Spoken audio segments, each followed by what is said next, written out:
नमस्कार और जय हिंद मेरे सभी प्यारे मित्रों को। मित्रों, स्वागत है आप सभी लोगों का आपके अपने YouTube चैनल ऑलराउंडर ज्ञान में। उम्मीद करता हूं आप सब लोग बहुत बेहतर होंगे और आप लोगों की तैयारी भी बहुत बेहतर चल रही होगी। मित्रों, आज की जो हमारी क्लास है, इस क्लास में हम लोग आहार नाल से संबद्ध जो प्राचीन ग्रंथियां हैं उसके बारे में बात करेंगे। ठीक है, मतलब digestive glands associated with alimentary canal. ठीक है, इससे पहले की जितनी भी क्लास थी उसमें हम लोगों ने केवल एलिमेंट्री कैनाल के बारे में देखा था, मतलब आहार नाल के बारे में देखा था। ठीक है, और उसमें हम लोगों ने 4 ऑर्गन्स को कवर किया था। ठीक है, जिसमें हमारी बकल कैविटी या मुख गुहा थी, एसोफेगस या ग्रास नली थी, स्टमक या अमाशय था, और इंटेस्टाइन या आंत के बारे में हम लोगों ने पढ़ा। ठीक है, आज की जो हमारी क्लास है इसमें हम लोग डाइजेस्टिव ग्लैंड्स के बारे में पढ़ेंगे। ठीक है, तो जो हमारे एलिमेंट्री कैनाल होती है उसमें जो मुख्य रूप से 3 प्रकार की जो है डाइजेस्टिव ग्लैंड्स पाए जाते हैं। ठीक है, फर्स्ट जो होती है वो लार ग्रंथियां होती हैं या सलाइवरी ग्लैंड्स।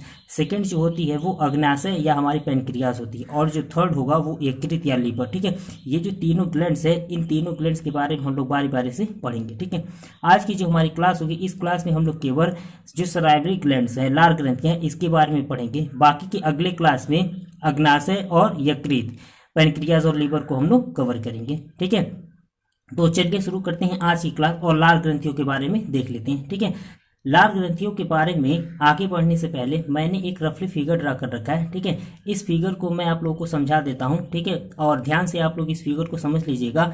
अगर इस फिगर को आप लोग समझ लेंगे तो बाकी जो आगे की चीजें हैं वो समझने में आप लोगों को काफी आसानी हो जाएगी। ठीक है, जो हमारी लार ग्रंथियां या सलाइवरी ग्लैंड्स होती हैं, ठीक है, वो मुख्य रूप से 3 प्रकार की होती हैं। ठीक है, मुख्य रूप से 3 प्रकार की होती हैं। ठीक है, ये जो मैंने फिगर ड्रा कर रखा है ब्लैक पेन से, ठीक है, ये जो तीनों फिगर है, ठीक है, बड़ी बड़ी सी आप लोगों को दिखाई दे रही है, यही जो तीनों है हमारी जो लार ग्रंथियां हैं मुख्य रूप से 3 प्रकार की होती हैं, और ये तीनों मैंने फिगर में दिखा दिया आप लोगों को। ठीक है, पहला जो लार ग्रंथि के बारे में हम लोग पढ़ेंगे वो होगी हमारी पैरोटिड ग्लैंड्स। ठीक है, पैरोटिड ग्लैंड्स को हिंदी में कहते हैं कर्णमूल ग्रंथियां। ठीक है, कर्णमूल ग्रंथियां जो होती हैं वो हमारा जो कान होता है जिसपे हम लोग चश्मा लगाते हैं, ठीक है, उस कान के नीचे बिल्कुल जो है वो स्थित होता है हमारी बेकल कैविटी या मुख गुहा में। और स्टेंसन्स नलिकाएं जो होती हैं, ठीक है, स्टेंसन्स नलिकाओं के द्वारा ये जो कर्णमूल ग्रंथियां होती हैं या पैरोटिड ग्लैंड्स होती हैं वो कृंतक दांत, जो इंसीजर दांत हमारे होते हैं, इंसीजर दांत, उसके पीछे जो है वो खुलता है स्टेंसन्स नलिकाओं के द्वारा। ठीक है,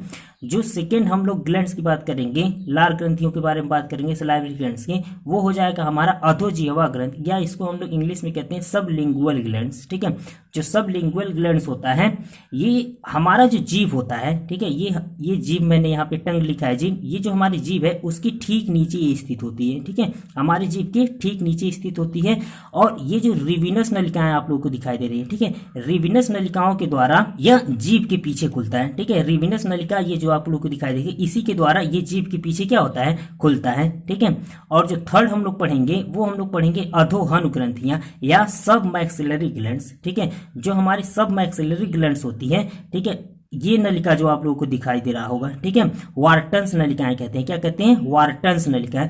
तो ये जो अधोहनु ग्रंथियां या सब मैक्सिलरी ग्लैंड्स है, ये वार्टन्स नलिका के द्वारा हमारा जो कृंतक दांत होता है, कृंतक दांत, उसके पीछे क्या होता है, ये खुलता है। ठीक है, तो मुख्य रूप से पैरोटिड ग्लैंड्स, सबलिंगुअल ग्लैंड्स और सब मैक्सिलरी ग्लैंड, ठीक है, इन 3 ग्लैंड्स के बारे में हम लोग बात करेंगे, क्योंकि यही मुख्य रूप से जो लार ग्रंथियां या सलाइवरी ग्लैंड्स हैं वो 3 होती हैं। ठीक है, तो चलिए स्टार्ट करते हैं आज की क्लास, और जो हमारी लार ग्रंथियां होती हैं, सलाइवरी ग्लैंड्स होती हैं, इनके बारे में थोड़ा सा इंट्रोडक्शन टाइप देख लेते हैं, जो काफ़ी इंपॉर्टेंट है और आप लोगों को जानना आवश्यक है। हमारी जो लार ग्रंथियां होती हैं, ठीक है, वो हमारे मुख गुहा में स्थित होती है। ये चीज तो मैंने आप लोगों को पहले ही बता दिया है। ठीक है, यहाँ फिगर से देख लीजिए, ये जो हमारी मुख गुहा है, बकल कैविटी, जहां से हम लोग भोजन की एंट्री कराते हैं अपनी बॉडी में। ठीक है, तो जितनी भी लार ग्रंथियां यहाँ आप लोगों को तीनों दिखाई दे रही हैं, ये बकल कैविटी में ही होती है, हमारे मुख गुहा में ही होती हैं। ठीक है, तो जो हमारी सलाइवरी ग्लैंड्स होती हैं वो हमारे मुख गुहा में स्थित होती हैं, फाउंड इन बकल कैविटी। ठीक है, मुख गुहा में स्थित होती हैं। ठीक है, जो सलाइवरी ग्लैंड्स होती हैं या लार ग्रंथियां होती हैं वो सलाइवा या लार का स्रावण करती हैं। ठीक है, किसका सेक्रेशन करती हैं? सलाइवा या लार का सेक्रेशन करती हैं। ठीक है, अब लार के बारे में कुछ इंपॉर्टेंट चीजें हम लोग पढ़ लेते हैं जो एग्जामिनेशन के पॉइंट ऑफ व्यू से काफी इंपॉर्टेंट है। ठीक है, 1 से लेके 1.5 लीटर पर डे लार का सिक्रेशन या श्रावण करता है एक स्वस्थ मनुष्य। ठीक है, ये इंपॉर्टेंट क्वेश्चन है, ये एसएससी के एग्जाम में पूछा जा चुका है। ठीक है, जो हमारी सलाइवा होती है उसका पीएच जो होता है वो 6.8 होता है। कितना होता है? 6.8। ठीक है, इसके अलावा जो हमारी लार या सलाइवा होती है ये उसमें 99% 99% वाटर होता है और 1% जो होता है वो एंजाइम होता है, ठीक है, 1% एंजाइम होता है, ठीक है। अब 1% जो एंजाइम होता है ये इस एंजाइम में 3 प्रकार के एंजाइम पाए जाते हैं। कितने प्रकार के? 3 प्रकार के एंजाइम पाए जाते हैं। पहला एंजाइम जो है वो है श्लेष्म एंजाइम या म्यूकस एंजाइम, ठीक है। एंजाइम मैंने आप लोगों को बता दिया है, एंजाइम मुख्य रूप से प्रोटीन होते हैं। एंजाइम क्या होते हैं? मुख्य रूप से प्रोटीन होते हैं और ये कैटेलिस्ट की तरह बिहेव करते हैं, ठीक है। कैटेलिस्ट का मतलब क्या हुआ? उत्प्रेरक, ठीक है। कैटेलिस्ट का मतलब क्या हुआ? उत्प्रेरक। मतलब हमारा जो वर्किंग प्रोसेस है, हमारी बॉडी का जो वर्किंग प्रोसेस है उसको ये क्या करते हैं? बढ़ाने का काम करते हैं, ताकि कोई भी प्रोसेस हमारी बॉडी में हो रहा हो वो जल्दी से हो जाए, ठीक है। तो एंजाइम जो होते हैं जो लार में पाए जाते हैं वो मुख्य रूप से 3 प्रकार के एंजाइम होते हैं, श्लेष्म या म्यूकस एंजाइम, ठीक है। श्लेष्म या म्यूकस एंजाइम जो होता है इसका वर्क क्या होता है? तो इसका वर्क है कि ये भोजन में मिल जाता है, ठीक है। श्लेष्म का मतलब ये होता है चिपक जाना। ये भोजन में क्या होता है? काफी अच्छे से मिल जाता है। जैसे ही हम भोजन एंट्री कराते हैं अपनी बॉडी में ये तुरंत भोजन में मिल जाता है और भोजन के पाचन में सहायक होता है, ठीक है। सेकेंड एंजाइम की बात करते हैं, लाइसोजाइम एंजाइम, ठीक है। लाइसोजाइम एंजाइम क्या करता है? जो अनचाहे बैक्टीरियाज आ जाते हैं हमारे फूड में या भोजन में उनको क्या करता है? मार देता है, किल्ड प्राइमरी बैक्टीरिया। और थर्ड एंजाइम की बात करते हैं, टाइलिन एंजाइम, ठीक है। टाइलिन एंजाइम काफी इंपॉर्टेंट है इसलिए मैंने यहाँ इसको लिख के छोड़ दिया है। इसके बारे में हम लोग चलिए आगे डिस्कस कर लेते हैं, ठीक है। टाइलिन एंजाइम जो है काफी इंपॉर्टेंट एंजाइम है। क्यों? क्योंकि जो कार्बोहाइड्रेट है उसका पाचन जो है वो टाइलिन एंजाइम ही करता है, ठीक है। भोजन के रूप में जब हम कार्बोहाइड्रेट लेते हैं तो इसका पाचन जो है वो टाइलिन एंजाइम ही करता है, ठीक है। और केवल 30% जो कार्बोहाइड्रेट है उसका पाचन टाइलिन एंजाइम करता है, ठीक है, 30%। और कार्बोहाइड्रेट किस फॉर्म में हम लेते हैं? स्टार्च की जो फॉर्म में होता है, ठीक है। स्टार्च के फॉर्म का जो कार्बोहाइड्रेट होता है उसका पाचन टाइलिन नामक एंजाइम करता है, ठीक है। और ये स्टार्च को क्या करता है? माल्टोस में बदल देता है, स्टार्च को माल्टोस में कन्वर्ट कर देता है, ठीक है। ये वर्क है टाइलिन एंजाइम का, ठीक है। मैंने आप लोगों को बताया था केवल 30% पाचन जो है कार्बोहाइड्रेट का वो टाइलिन एंजाइम करता है, ठीक है। पार्शियल डाइजेशन करता है, आंशिक पाचन। बाकी का 70% जो पाचन होता है, ठीक है, वो हमारे पैनक्रियाज में होता है, वो हमारे पैनक्रियाज में होता है, अग्नाशय में। जब अगले क्लास में हम लोग पैनक्रियाज और लीवर के बारे में पढ़ेंगे तो वहां पे हम लोग देखेंगे कि जो 70% कार्बोहाइड्रेट का पाचन होता है वो हमारे पैनक्रियाज में होता है, ठीक है। और 30% पाचन जो है वो टाइलिन एंजाइम कर देता है हमारे बेकल कैविटी में या मुख गुहा में, ठीक है।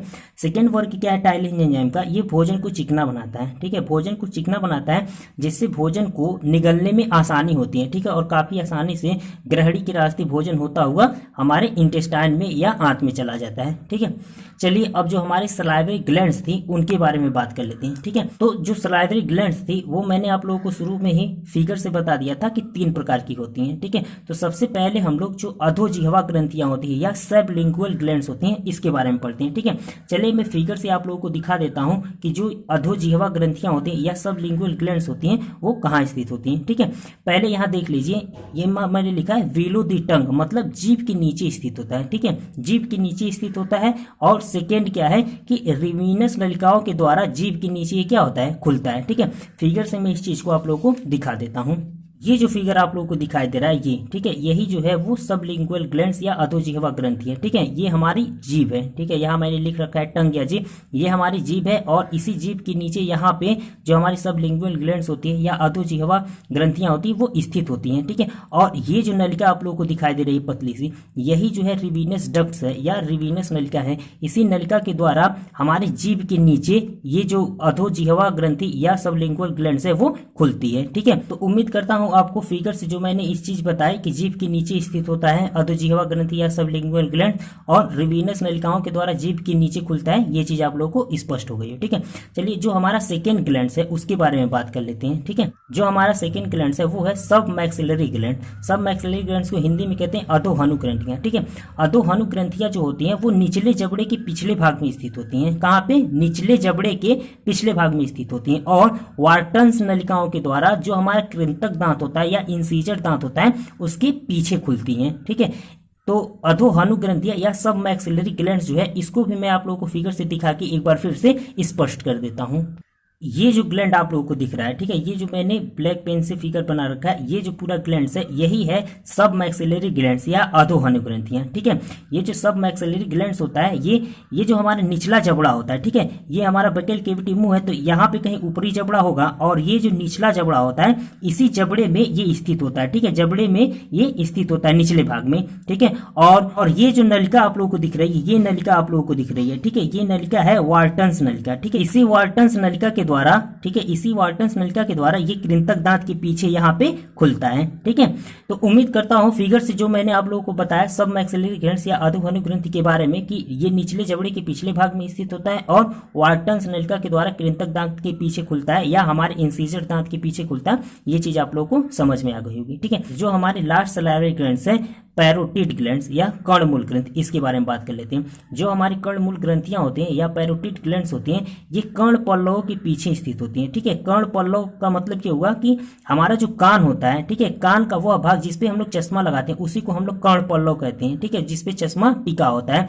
तो ये जो कर्ण पल्लव होता है इसके नीचे हमारी बकेल कैविटी या मुख गुहा में ही ये पैरोटिड ग्लैंड्स या कर्णमूल ग्रंथियां स्थित होती हैं, ठीक है। अभी मैं फिगर से इस चीज को आप लोगों को बता दूंगा, पहले ये चीज आप लोग ध्यान रखिए।